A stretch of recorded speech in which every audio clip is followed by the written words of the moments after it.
Film ini diawali oleh seorang pria yang bernama Sedat. Ia sedang menulis buku tentang riwayat hidupnya. Di buku tersebut, ia menceritakan pengalaman kelam yang terjadi 7 tahun lalu. Ia pun mengira karena keajaiban Tuhanlah ia bisa selamat dari kutukan gelap yang pernah ia alami. Sedat memiliki adik perempuan yang bernama Kader. Ia selalu bermain bersama seorang temannya yang bernama Orhan. Hingga seiring berjalannya waktu, Orhan yang semakin dekat dengan Kader akhirnya menikah. Dan film kegilaan cinta pun baru dimulai. Kemudian Sin berada di sebuah pabrik. Terlihat Orhan yang merupakan seorang mandor sedang memarahi karyawannya karena si karyawan selalu udut ketika bekerja. Orhan akhirnya memecatnya. Karyawan itu pun memohon untuk bisa tetap bekerja. Akan tetapi Orhan gak peduli. Si karyawan malang itu pun pulang dengan kumis baplangnya. Kemudian Sedat yang juga seorang karyawan mendatangi Orhan, di mana pada saat itu Sedat mengatakan bahwa besok ia akan pergi bersama Kader. Setelah obrolan tersebut, Sedat pun kembali ke tempat kerjanya. Singkat waktu, MLM pun tiba. Kali ini Sin berada di rumah Orhan. Terlihat pasangan serasi nan bahagia ini sedang makan malam. Kemudian mereka yang bete di rumah berniat untuk pergi keluar. Lalu Kader ingin pergi ke pohon cinta saat mereka masih pacaran dulu. Usulan tersebut jelas disambut baik pria bewok berhati pink ini. Singkat cerita, mereka berada di bawah pohon cinta. Terlihat mereka pun bahagia bebogohan di tempat yang menjadi saksi bisu perjalanan lope mereka sedari bocah. Lalu, Orhan mengatakan bahwa besok Sedat akan menjemput Kader jam 9 pagi. Kader pun berkata bahwa ia akan menebeng pergi ke bidan untuk memeriksakan diri. Mendengar kata bidan, Orhan jelas kaget. Apakah aku akan menjadi seorang bapac? Kader pun terlihat senang karena ia memang sedang hamil. Di sisi lain, karyawan yang tadi siang dipecat kini sudah tak punya harapan lagi. Apalagi ia takut jika ditagih debt kolektor kreditan motor Supranya. Lalu jalan terakhir yang ia pilih adalah bundir.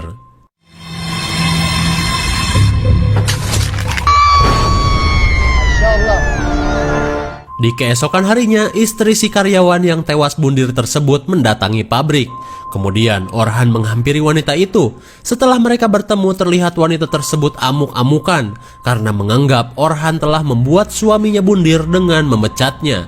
Betapa menyesalnya Orhan atas sikapnya kemarin. Ia pun tidak menyangka karyawannya berbuat seedan itu. Lalu tiba-tiba, tanpa diduga, kemarahan wanita berujung dengan kutukan mengerikan. Ia pun menginginkan Orhan hidup menderita selamanya. Dan ia pun menginginkan Orhan bernasib suwe, ripuh, bujrad hitam seperti tanah yang ia genggam. Kemudian Sin beralih ke Sedat yang sedang OTW.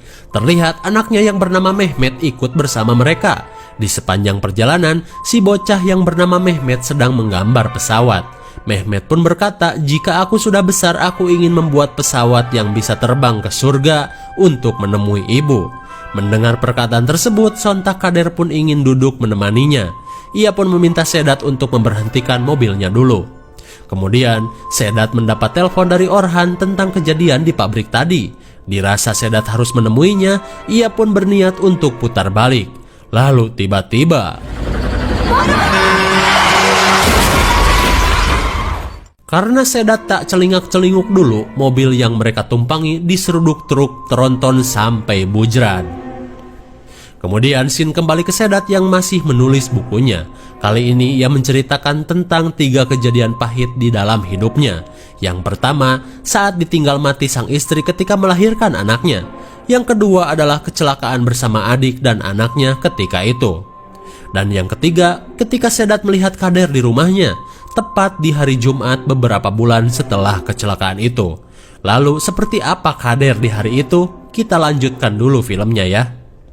Kemudian Sin berada di Senin malam, beberapa bulan setelah kecelakaan. Ketika Kader sedang tertidur, Orhan cuma bisa menangis sambil mengenang masa-masa indahnya dulu. Lalu tiba-tiba,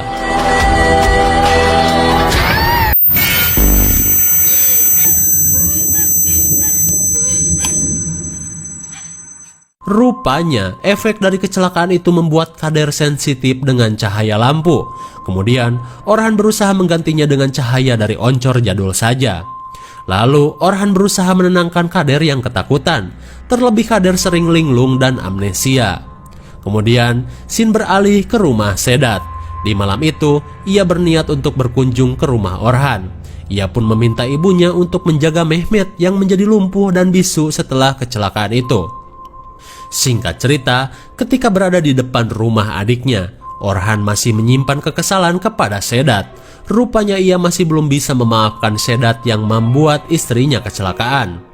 Melihat sikap Orhan tersebut, akhirnya Sedat pundung dan kembali pulang. Sesampainya di rumah, Sedat melihat keadaan anaknya yang sedang tertidur. Tapi tiba-tiba,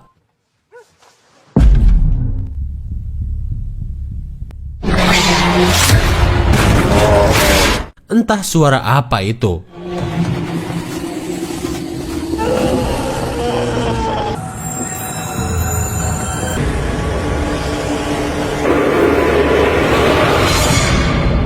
Ia pun heran dengan simbol-simbol aneh di lantai. Lalu sang ibu malah mengagetkannya. Sedat pun sadar ternyata ia hanya berhalusinasi.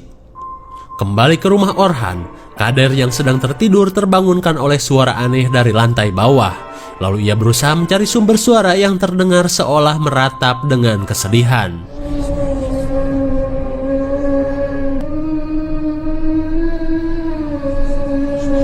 Lalu ia merasa bahwa suara itu berasal dari sebuah ruangan.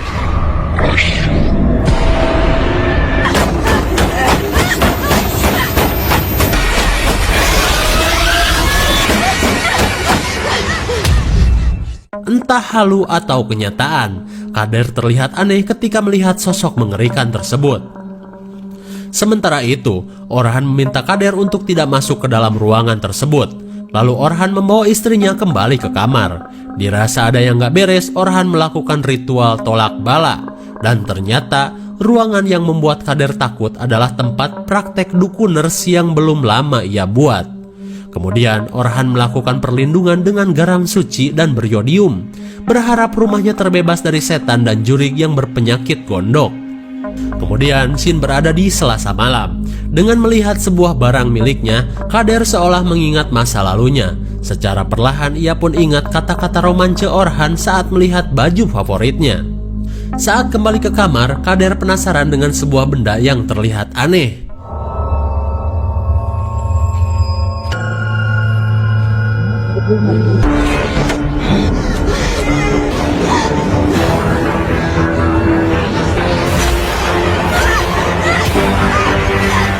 Entah apa yang terjadi, benda tersebut membuat Kader menjadi marah.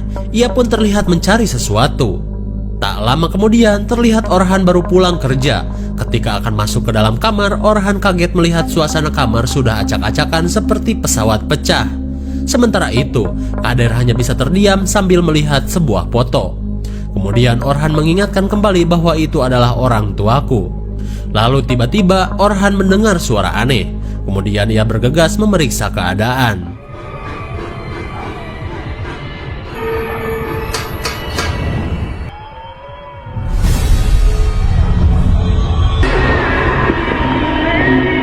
Tanpa diduga, sosok menyerupai Orhan dan ibunya berada di luar.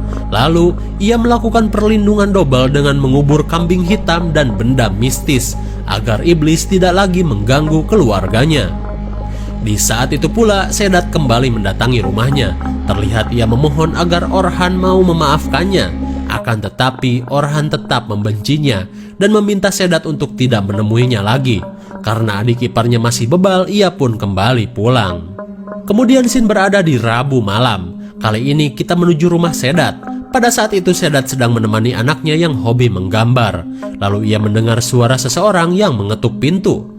Merasa ada tamu, Sedat bergegas menemuinya. Akan tetapi ia tidak menemukan siapapun di depan rumah. Aneh sekali. Kemudian ia kembali menemui anaknya. Tapi tiba-tiba, Anak.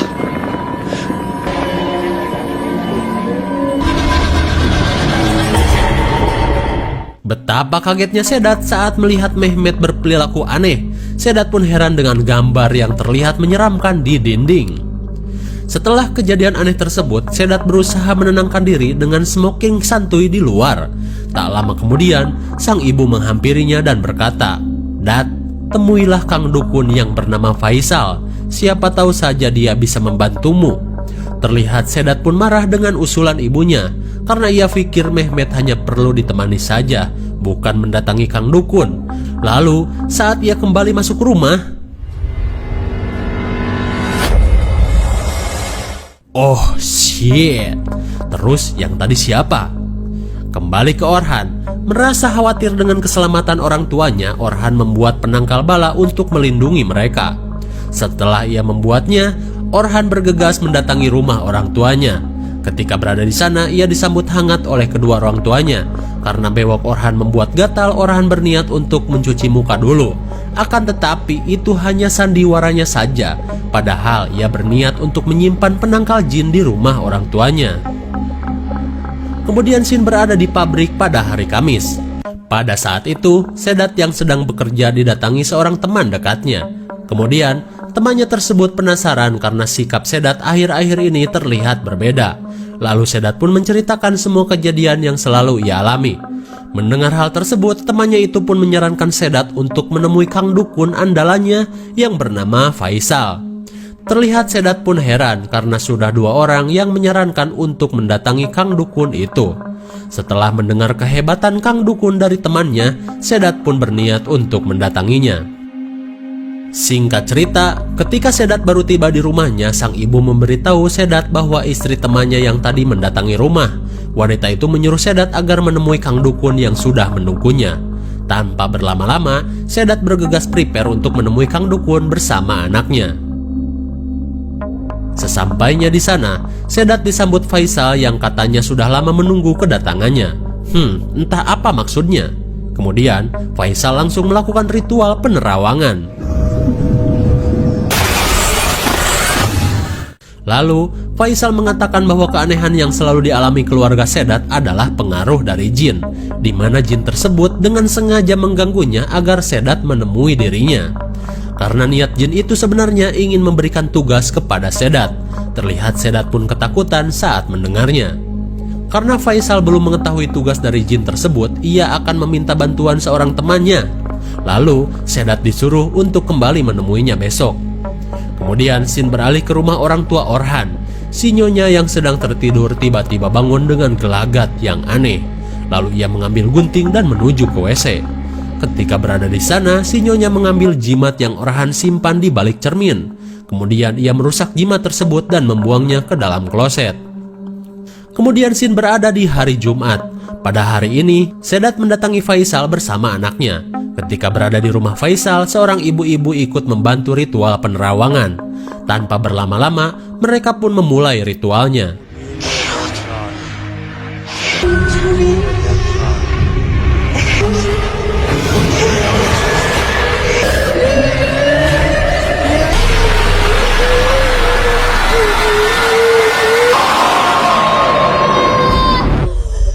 Setelah ritual tersebut, Faisal menyuruh Sedat untuk mendatangi rumah Kader, karena jin menyuruh Sedat untuk ke sana nanti malam. Karena di rumah tersebut, Sedat akan menemukan sebuah jimat yang harus ia bakar. Tapi sebelum mendatanginya, Sedat harus tinggal di kamar Mehmet untuk menunggu petunjuk. Meskipun nantinya Sedat akan menemukan hal mengerikan, Faisal berpesan untuk jangan takut dan fokus pada misinya saja. Singkat waktu, malam pun tiba. Tapi kali ini kita ke si nyonya yang kembali berperilaku aneh. Terlihat dengan gelagat anehnya, si nyonya mengambil batu besar di sekitaran rumahnya. Kemudian ia berniat untuk membunuh ayam-ayam miliknya sendiri.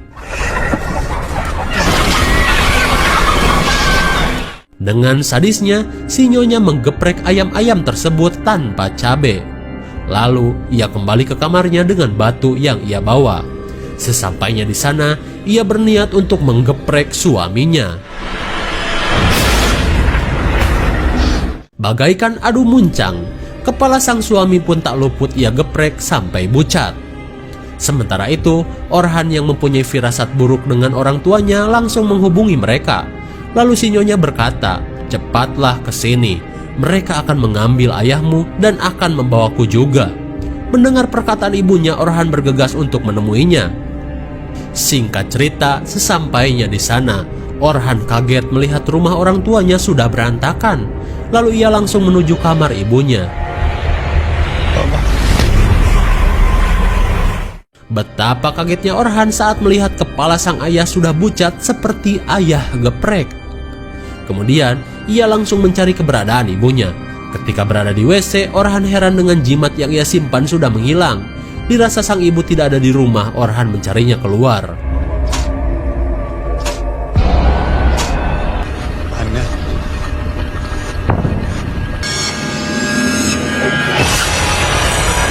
Tanpa diduga, ibunya pun sudah tewas mengenaskan. Rupanya jin yang selalu mengganggu Orhan menginginkan kedua orang tuanya mati. Kemudian Sin beralih ke rumah Sedat. Kali ini Sedat mengikuti perintah Faisal untuk tinggal di kamar Mehmet. Tapi karena ngantuk, Sedat menunggu petunjuk sambil tiduran. Tak lama kemudian, jin memberikan Sedat kode untuk melakukan tugasnya.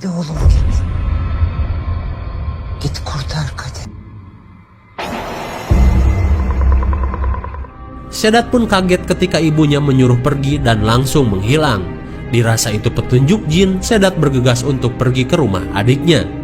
Sesampainya di sana, suara Sedat yang memanggil Orhan didengar oleh Kader. Karena tidak ada yang menjawab, Sedat merasa ada yang gak beres. Apalagi jika mengingat obrolan Kang Dukun bahwa di rumah Orhan ada sesuatu yang mengerikan. Ternyata Sedat tidak bisa melihat sosok Kader. Begitu pula, Kader seolah tidak mengenali sosok kakaknya itu.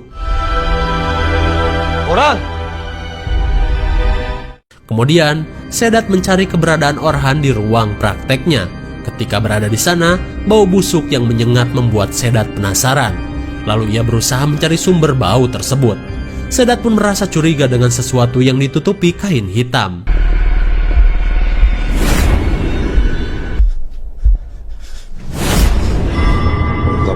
Akhirnya, ia menemukan jimat yang dikatakan si Kang Dukun Tea. Lalu, Sedat berusaha mengecek sesuatu yang seperti mayat itu.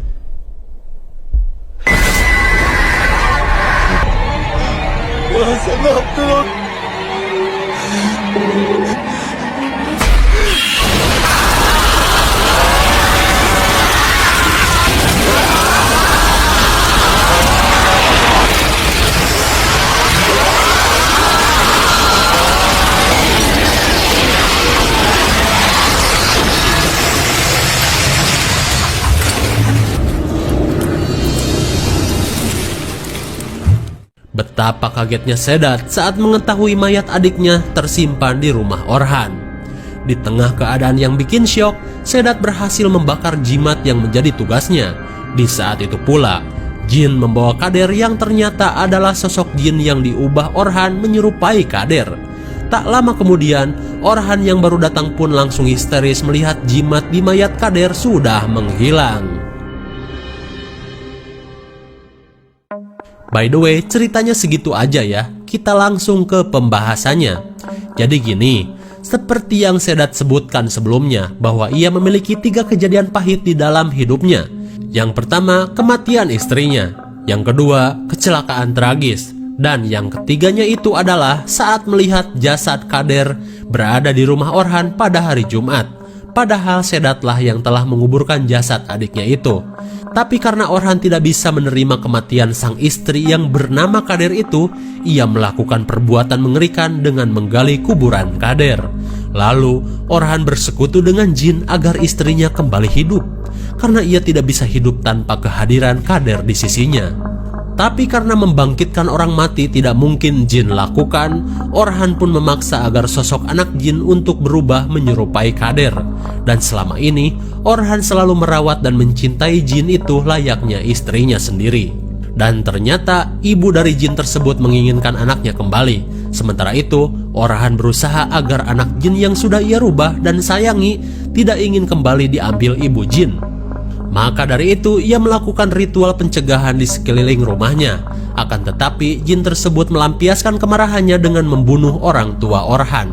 Kemudian, dengan perantara Kang Dukun, jin tersebut menginginkan Sedat untuk membantunya karena orang tua jin itu sudah kehilangan cara untuk bisa masuk ke rumah Orhan. Dan kabar bahagia dari seorang Sedat adalah ketika ia bisa melihat Mehmet kembali sembuh 2 minggu setelah kejadian kelam itu. Sementara keberadaan Orhan sudah tidak terdengar lagi. Ada yang menyebutkan ia pergi, ada juga yang menyebutkan ia bunuh diri agar bisa bertemu Kader. Apapun itu, yang pasti film sudah berakhir.